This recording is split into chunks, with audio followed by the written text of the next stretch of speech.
თქვენ უკვე გაახმოვანეთ ოფიციალური პოზიცია საპატრიარქოსი, რომელიც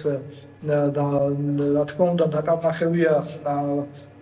რეალობა კი გახლავთ ის, რომ თქვენ ეხლაც ხედავთ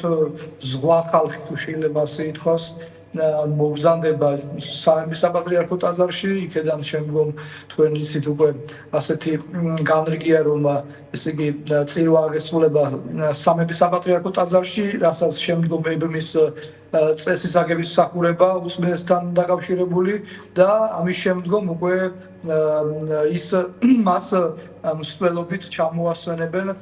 სამების საპატრიარქო ტაძრიდან სიონის საპატრიარქო ტაძარში, სადაც ის დაიგზავნება. თავისთავად ცხადია, ესეც ჩვენი საზოგადოება დარწმუნებული ვარ, ამას გაგებით მოეკიდება, რომ თქვენ სწორად ბრძანეთ, რომ ძალიან პატარა სივრცე, სიონის სივრცეს და ეზოს და არათუ ეზო და ტაძრის ბაჩი და სივრცე ინტერიერი, არამედ ასე ვთქვათ, გარემო პერიმეტრიც ძალიან მცირეა იმისთვის, რომ მან დაიტიროს ხალხის ის ნაკადი, რომელიც ამ დღეებშია და რომელიც იმ დღეს იქნება. ამიტომაც ესე გადაწყდა, რომ ამ დროს იქ მრევლი არ დაიშვება. თუმცა რა თქმა უნდა, როგორც უკვე აღინიშნა, მისი უწმინდესობა თავის სამუდამო სამყოფელს, მისი სხეულის სამუდამო სამყოფელს სწორედ სიონის საპატრიარქო ტაძარში დაიდებს, მისი საფლავი სწორედ იქ იქნება და რა თქმა უნდა, შემდგომ დღეებში და მთლიანად ცხოვრების განმავლობაში ადამიანს ექნება მის საშუალება, რომ მოგზავნდეს სიონის ტაძარში და ვთქვათ, პატივი მიაგოს უკვე მის საფლავს. ალბათ ეს არც შემდეგ დღეებში იქნება მარტივი. ბევრისთვის ალბათ არჩევანია, რომ საფლავს მიაგოს პატივი. სიონში დაკრძალვა ბევრი რამის გამო არის სიმბოლური. მე ვახსენე, რომ მან სწორედ აქ დაიწყო ამ ტაძარში მსახურება და თავადაც ჰქონდა სურვილი. ადგილი, რომელიც შეირჩა ტაძარში, შეგიძლიათ გითხრათ, როგორ მოხდა მისი შერჩევა? დიახ, უპირველეს ყოვლისა, რა თქმა უნდა, აბსოლუტურად ლოგიკურია ის, რომ უწმინდესი სურვილი იყო ის, რომ სიონის საპატრიარქო ტაძარში დაკრძალულიყო, ვინაიდან იცით თქვენ, რომ მას შემდეგ რაც ის აღსაყრა საქართველოს სამოციქულო ტახტზე 1967 წელს ის სიონის საპატრიარქო ტაძარში მსახურობდა ყველაზე მეტს და თქვენ სწორად აღნიშნეთ თქვენ შესავალში, რომ არათუ მარტო სწირავდა, აქ ცხოვრობდა კიდეც სიონის გვერდით არის ძველი საპატრიარქოს შენობა და აქ ცხოვრობდა მისი უწმინდესობა, სანამ დღევანდელ საპატრიარქოს შენობაში მოგვიანო პერიოდში გადავიდოდა. თავისთავად ცხადია, ეს მისი სურვილი იყო, ანდერძად იქნა აღქმული ეს სურვილი და შესაბამისი გადაწყვეტილებაც იქნა მიღებული მისი სიონში დაკრძალვის შესახებ. რაც შეეხება ადგილს, სადაც ის დაკრძალულია, სადაც ის დაიგზავნება უკაცრავად, ეს ადგილის განსაკუთრებულია ზოგადად სატაძრო არქიტექტურა, სატაძრო ნაგებობა, ძირითადად მე გულისხმობ ქრისტიანულ სატაძრო ნაგებობას, ორ სივრცეთ იყოფა, ახალი აღთქმის ტაძარი, ერთი ეს გახლავთ საკურთხეველი და მეორე ეგრეთ წოდებული დარბაზი, ანუ ის ალაგი, სადაც მრევლი დგას, უწმინდესის საფლავი იქნება საკურთხევლის მიჯნაზე, ანუ ზოგადად თქვენ იცით, რომ ტაძარი წმინდა ალაგია, წმინდა ადგილია და ამ სიწმინდეში აღმატებულად წმინდა საკურთხეველი და საკურთხეველთან არასდროს გახმოვან და ახალ არაფერს ვამბობ, რომ უშუალოდ საკურთხევლის ზღურთან, ამ ზღურს კანკელი ეწოდება, კანკელთან იქნება ეს საფლავი და ის იქნება წმინდა ნინოს ჯვარსა და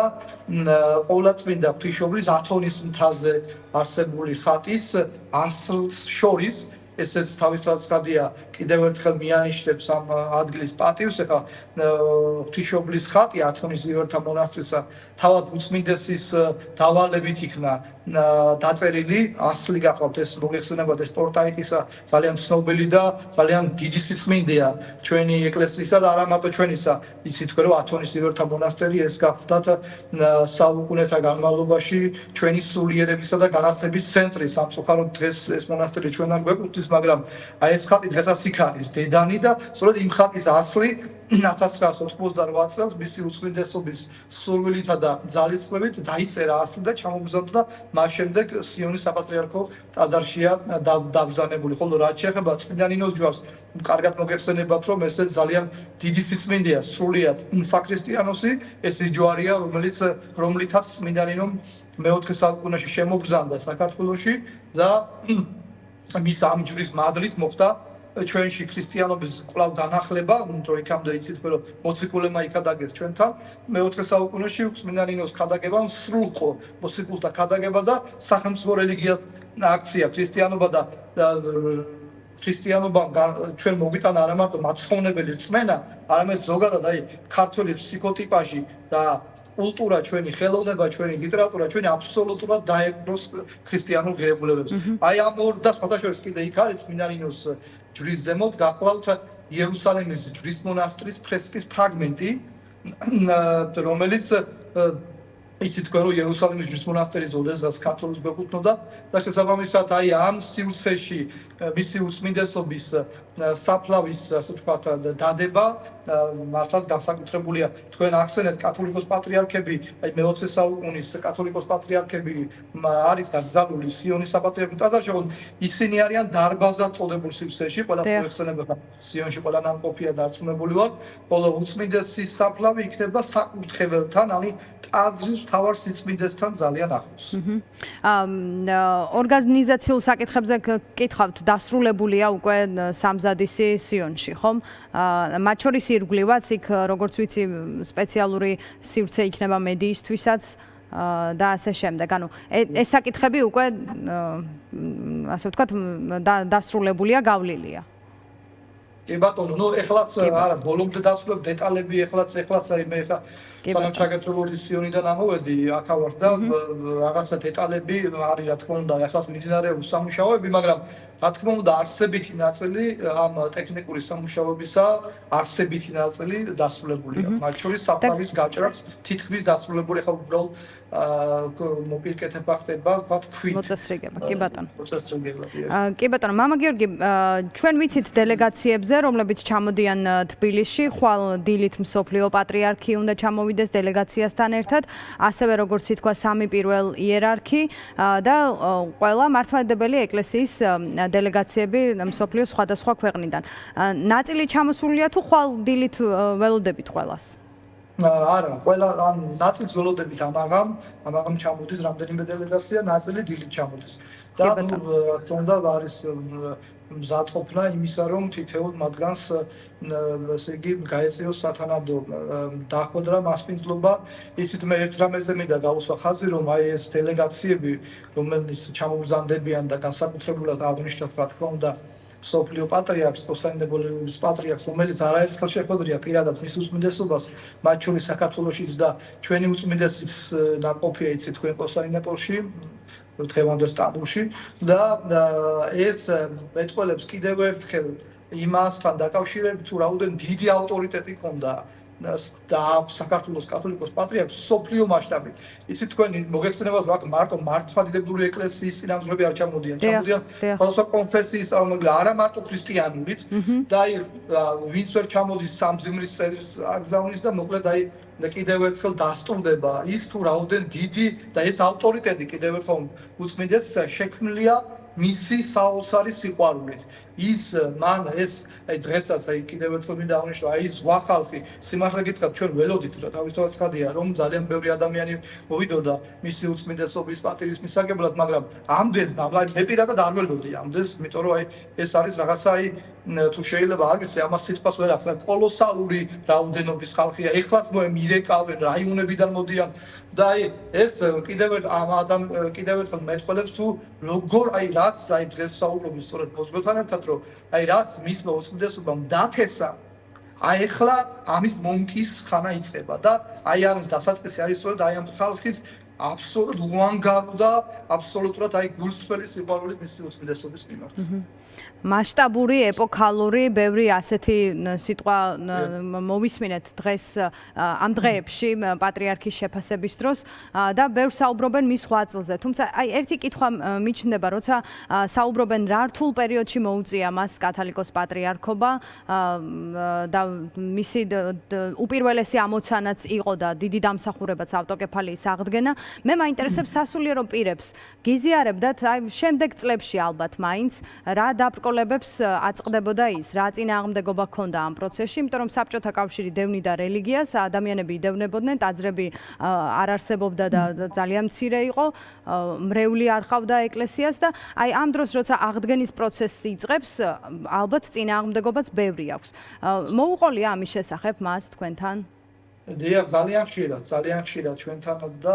ნაწილი საზოგადოებრივად ცნობილია, არსებობს ბევრი ვიდეო, ბევრი მისი ქადაგებისა აუდიო თუ ვიდეო ჩანაწერები. ისიც აი 1977 წელი ეს იმდენად რთული პერიოდი იყო, წარმოუდგენადაც კი ჩვენ მხოლოდ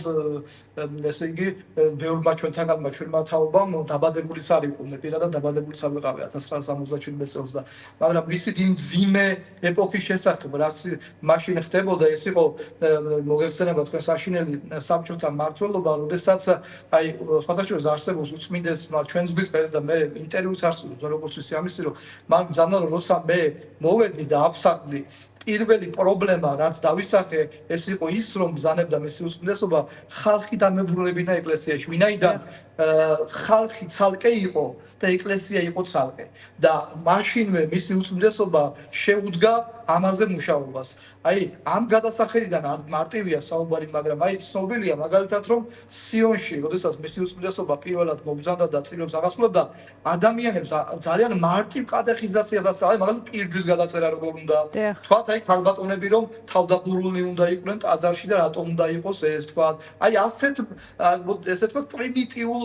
მაგალითებს ასწავლდა, აი მე ვთქვი კიდევაც. თავიდან შეასწავლა? თავიდან აბსოლუტურად აი სტიქაროვსანიც კი არ ყავდა ქართველი თქვენ წარმოიდგინეთ აი ალექსანდრე ნეველის ტაძრიდან ჩამოყავდათ ხოლმე რომ ან მისი შემოსვლაც კი მანასწავლა ქართულ სტიქაროსებს და სადღაც 50 ტაძარიც არ იყო რომელიც მოქმედი იყო და იმ დიდ ნაწილში კიდე რუსულ ენაზე მიმდინარეობდა წერილოსვა და ანუ წარმოიდგინეთ აი ამიტომ ბრძანებდა ხშირად მისი უწმინდესობა ეს ცნობილი ფრაზაა რომ სუდარა გადაფარებული ეკლესია ჩავიბარე ერთ-ერთმა მითხრაო ამას ნიშნავს ეს რომ ფაქტობრივად საზოგადოება არა და ეკლესია თვითონ სიტყვა ეკლევოს ბერძნულად ნიშნავს კრებულს ეს არის კრებული რომლის თავის ქრისტეა და უწმინდესის აი ნახევარსაუკუნოვანი თითქმის ნახევარსაუკუნოვანი მოღვაწეობის შედეგად ფაქტი ერთია რომ ხალხი დაბრუნდა ეკლესიაში და ეს არის კიდევ ერთხელ რომ თქვენ აი სწორად ბრძანეთ რომ ეპოქალური პიროვნება გახდათ ის მან ეპოქა შექმნა და აი მე სულ მახსენდება და არაერთხელ თქვი ამ ბოლო დროს აი როცა თავის დროზე გალაქტიონმა დაწერა ილია ჭავჭავაძე როცა გარდაიცვალა როცა როსის ამოვთან მოკლეს ილია მაშინ ეპოქა დასრულდა დიდი აი დაახლოებით ასეთი შეგრძნება დღეს სრულიად ერთსა და ბევრს რომ აი დასრულდა ეპოქა ერთი დიდი ეპოქა რომელსაც ჩვენ შეიძლება დავარქვათ ეპოქა პატრიარქ ილია მეორესი და ნუ იწყება უკვე მეორე ეპოქა და მაგრამ თუმცა აი ჩვენ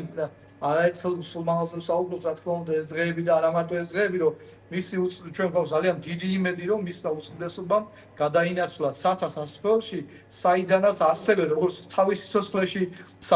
ლოცულობდა ჩვენზე იქედანაც განაგრძობს ლოცვა. ყოველთვის ერთხელ თქვა კიდევაც ვთქვა კიდევაც რომ მე იქედანაც გულმხულვალედ ვილოცებ თქვენთვის და აი დაარწმუნებული ვარ რომ ის ლოცულობს ჩვენთვის და სრულიად საქართველოსთვის. აი როცა მე გკითხეთ წინააღმდეგობაზე უფრო გულისხმობდი საბჭოთა რეჟიმს. გამომდინარე იქიდან რომ კადრებშიც რა თუ კი გავიხსენებთ, თუ კი ვნახავთ არქივი ინახავს ისეთ კადრებს, სადაც ის ესაუბრება უბრალო ადამიანებს, შემთხვევით შემხედრებსაც და მათ შორის ვისაც ხვდებოდა სხვადასხვა რეგიონში ჩასული და ალბათ ყველაზე მარტივი ეს იყო ადამიანებთან კომუნიკაცია, როცა ასწავლიდა რა იყო ბიბლია და როგორ უნდა გადაეწერათ პირჯვარი. მაგრამ სხვა წინააღმდეგობები ალბათ ექნებოდა მას, იმიტომ რომ მისია და ამოცანა დიდი იყო. უნდა აღედგინა ის, რაც იგრძალებოდა. ნამდვილად აი აბსოლუტურად მართალი ბრძანდებით თქვენ იცით საჭოთა პროპაგანდა პირდაპირ მუშაობდა ათეიზმზე აი რომ ყოფილიყო ათეიზმი ანუ ათეიზმი მოგეხსენება თქვენ უღმერთოება ათეიზმი ანუ ღვთის წინააღმდეგი თელი საჭოთა იდეოლოგია მომართული იყო ათეიზმისკენ და ამ დროს მისი უწმინდესობა გამოდიოდა ინიციატივით რომ შექმნილიყო თეიზმი ანუ ადამიანებს სამგოდათ ღმერთი და სხვათა ხა ეს ძალიან ვრცელია მაგრამ მოკლედ გეტყვით რომ აი, როდესაც მან 1963 წელს გადაწყვიტა, რომ ჯერ დაეარსებინა საღვთისმეტყველო კურსები მცხეთაში. უნდა მიაღწია ამას. შემდგომ 1965 წელს ეს კურსები გადაკეთდა მცხეთის სემინარიად, რომლის რექტორის თავად გახდათ, თუმცა ჯერ მაშინ პატრიარქი არ იყო, ხმავხაზის მიტროპოლიტი გახდათ, ეფრემ მეორე გახდათ მაშინ პატრიარქი და უწმიდესი ამას ჩავუდგა. როდესაც თვითონ აღსაყრდა 1977 წელს, მან ერთ-ერთ უპირველეს მოვალეობად თავის თავს განუკუთვნა, რომ საღვთისმეტყველო განათლება დამკვიდრებული იყო საქართველოში და ჩვენ ვიცით იმ ხანის ისტორიული ასე ვთქვათ წყაროები რომ და თავად უწმინდესობასაც აქვს ეს მოყოლილი ჩვენთვისაც მათ შორის რომ იმდენად ესე იგი ეს წარმოუდგენელი იყო მაშინ რომ საბჭოთა ასე ვთქვათ ათეისტური იდეოლოგიის რეჟიმში რომ გახსნილიყო თბილისში სასულიერო აკადემია და ამ პატრიარქმა ერთხელ გითხრა რომ ამას დასხივით შეხვდნენ ანუ არც კი გაბრაზდნენ წარმოიდგინეთ დასხივით შეხვდნენ როგორ შეიძლებოდა ეს რომ ესე ბოლშევიზმი ქადაგებდა ათეიზმს და ამ დროს პატრიარქი ამბობდა რომ უნდა დავაყრდოთ საღვთისმეტყველო სკოლა სემინარია მაგრამ ფოტოშოპს ესეთი ნახევრად იუმორისტული ფაქტიც არის ეს რომელი ფაქტია რომ და ესე იგი პატრიარქმა როცა მიმართა ადგილობრივ ანუ საბჭოთა ხელისუფლების ადგილობრივ წარმომადგენლებს თბილისის ხელისუფლებამ პირდაპირ ვერ გასცა პასუხი და უთხრა რომ ესე იგი ჩვენ კი ვართ თანახმა მაგრამ აი ცენტრალურიო მოსკოვიდან არ არიან თანახმაო და მოსკოვს რო უთხრა მოსკოვეულებო და ჩვენ კი ვართ თანახმა მაგრამ ეს თბილისის ხელისუფლება წინააღმდეგიო და მე ერთ-ერთმა ძალიან კარგმა ადამიანმა ფოტოჟურნალისტს ითავა ის რომ მოსკოვს უთხრა რომ თბილისია თანახმაო და თბილისს უთხრა მოსკოვია თანახმაო და აი ეს ვის უწმიდესობას მონოპოლი აქვს ჩვენთვის ეს ისტორია და აი ესეთი რაღაცა და აი უწმიდესის დიდი დიპლომატიის და ძალიან დიდი სიყვარულით და ავტორიტეტით 1988 წელს თბილისში აი ამ შენობაში ახლა სადაც მე ვიმყოფები გაიხსნა თბილისის სასულიერო აკადემია და მას შეუერთდა მცხეთაში არსებული თბილისის სასულიერო სემინარია და აი ის მე მოყოლებული სხვათა შორის თქვენ იცით რომ მისი უწმიდესობას იმდენად უყვარდა ეს მის მიერ დაფუძნებული აკადემია რომ უშუალო რექტორის კი იყო 2002-3 წლებში და აი მე ამ დროს სტუდენტი გახდი და მე მქონდა ბედნიერება და ჩემს საუბარს რომ აი პატრიარქთან მქონდა ყოველდღიური შეხება ყოველდღიური აი ორშაბათიდან პარასკევის ჩათვლიდა შაბათ-კვირას კიდე წირვალოცვაზე ვიდექით მის წირვალოცვაზე სიონში მაშინ ჯერ კიდევ საემბარი იყო აშენებული და მე საემბარში და ვესწავლას გადიერ და როგორი იყო ის მისი აი ამ სტატუსის მიღმა როგორც მასწავლებელი აი ამ კითხვაზე სულ მეტირებას მაგრამ რო გითხრათ რა იმიტომ რომ აი საოცრად უბრალო აი მე ასე დავახასე ერთი სიტყვით სიყვარული რომელიც უბრალოებაში გამოსჭრიოდა ადამიანი რომელიც არასოდეს გაგრძნობინებდა რომ თავად შენზე დიდი იყო არა და რა თქმა უნდა ეს ასე იყო და არის რომ ბუმბერაზე ადამიანი იყო მაგრამ იმდენად უბრალო იყო არასოდეს საკუთარ 8 წელზე არ უსვამდა ხაზს და აი ჩვენ მქონდა ყოველდღიური შეხებები როცა